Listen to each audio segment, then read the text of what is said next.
Assalamualaikum warahmatullahi wabarakatuh. Halo teman-teman, perkenalkan nama saya Ahmad Fakir Rifai dari kelas 8G. Hari ini saya ingin menceritakan tentang kebijakan masa kolonialisme Eropa.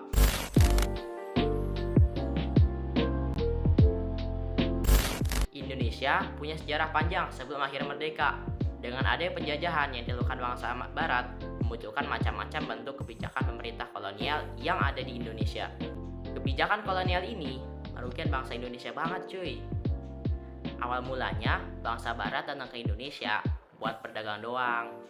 Tapi seiring waktu para penjajah datang buat menguasai rempah-rempah yang ada di Indonesia. Waduh. Nah, sekarang aku mau kasih tahu ke kalian nih, gimana sih empat macam kebijakan pemerintah kolonial yang dilakukan ke bangsa Indonesia? Lihat foto-foto berikut ini.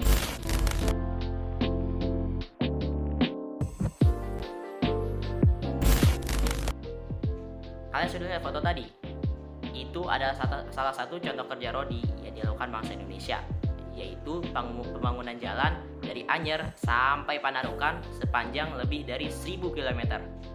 Lebih parahnya lagi, para pekerja Rodi tidak diberi gaji atau makanan sedikit pun. Tidak sedikit juga dari para pekerja Rodi yang mati karena kelaparan. Proyek pembangunan jalan ini dipimpin oleh Gubernur Herman Willem Daendels.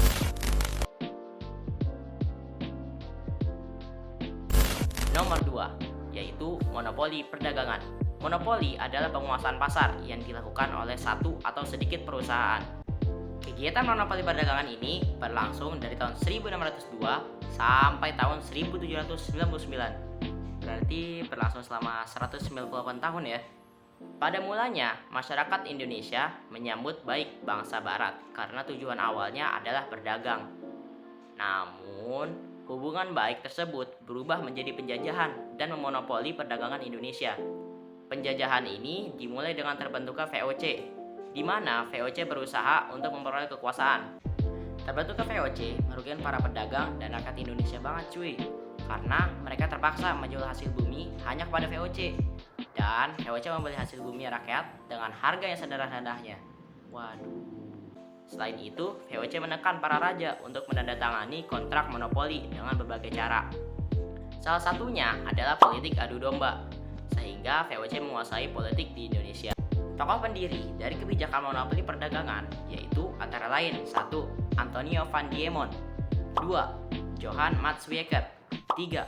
Rykeel van Goens, dan yang terakhir Cornelis Janszoon Spilman.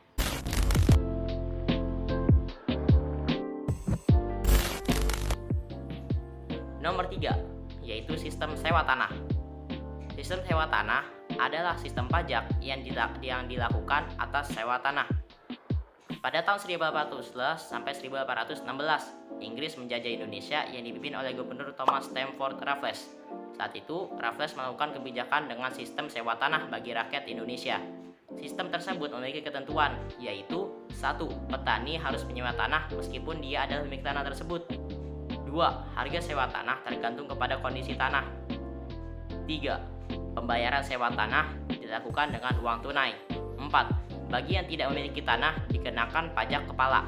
Sistem sewa tanah ini tentu memberatkan rakyat Indonesia, di mana tanah rakyat seakan-akan milik asing.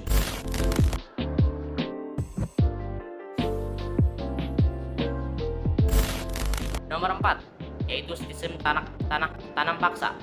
Sistem tanam paksa adalah peraturan yang dikeluarkan oleh Gubernur Jenderal Johannes van den Bosch pada tahun 1830 yang mewajibkan setiap desa menyisihkan sebagian tanahnya untuk ditanami komoditas ekspor, khususnya teh, kopi, dan kakao.